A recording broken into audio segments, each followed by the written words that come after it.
Okay, so naigpitan na namin, inigpitan ko na to. Ano to guys, 200 yung torque nito. So may nagtanong kasi sa akin kung ilan ba yung torque range ng main cap. So ang ano nito is 200. Ito naman is 120. Ay sorry, ito yung kanyang kanyang connecting rod. So 120, lahat yan 120. Okay, tapos 200 naman tong kanyang main bolt.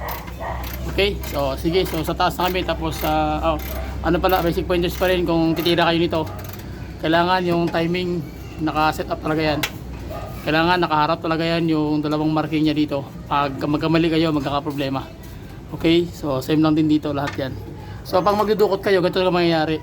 Dukot, medyo mahirap lang siya. Kasi mas maganda talaga yung pull out kasi matanggal mo mismo itong main rod, pati yung mechanism buo backlash. So mas maganda yung tira, mas malinis. Okay, so akit muna kami dito sa taas guys. Ang gagawin namin doon is magkakabit na kami ng cylinder head bolt. Okay?